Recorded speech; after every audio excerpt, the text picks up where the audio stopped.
ప్రమాదం హెల్మెట్ లేని ప్రయాణం ప్రమాదం హెల్మెట్ లేని ప్రయాణం ప్రమాదం.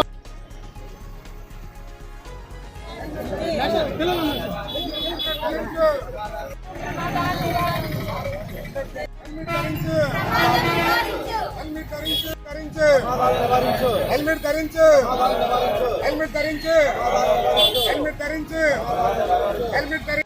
ఆంధ్రప్రదేశ్ అమరావతి వారి ఆదేశాలను అనుసరించి మరి ఈరోజు 1K వాక్ నిర్వహించడం జరిగింది. ఈ 1K వాక్ ర్యాలీ యొక్క ముఖ్య ఉద్దేశం ఏంటంటే మరి ప్రతి ఒక్కరూ కూడా హెల్మెట్ ధరించాలి. ద్విచక్ర వాహనదారులు, రైడరు అలాగే పిలియను ఇద్దరూ కూడా హెల్మెట్ ధరించినట్లయితే మరి ఈ యాక్సిడెంట్స్ వల్ల జరిగే ప్రమాదాలను, మరణాలను నివారించవచ్చు.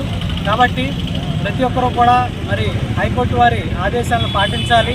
తప్పనిసరిగా పాటించినట్లయితే మరి వాళ్ళకి కఠిన శిక్షలు ఉంటాయి. కాబట్టి ప్రతి ఒక్కరూ వారి యొక్క ప్రాణాలకి వాళ్ళ రక్షణ కోసం చెప్తున్నది కాబట్టి పాటించాలి. ప్రతి రైడరు అలాగే వెనకాల కూర్చున్న వాళ్ళు పిలియను ఇద్దరూ కూడా తప్పనిసరిగా హెల్మెట్ ధరించాలి. ఇది హైకోర్టు వారి ఆదేశాలు. ఈ కనుక మితిమీరి ఎవరైనా పాటించినట్లయితే వాళ్ళకి కఠిన శిక్షలు ఉంటాయి. కాబట్టి ఈ యొక్క 1K వాక్ని ఇంత దిగ్విజయం చేసినటువంటి మా న్యాయవాదులు, అలాగే కోర్టు స్టాఫ్, మన పోలీసు వారు, మరి అంగన్వాడీ కార్యకర్తలు, మరి కాలేజీ స్టూడెంట్స్ ఇంతమంది ఈ యొక్క 1K ర్యాలీని నిర్వహించాము.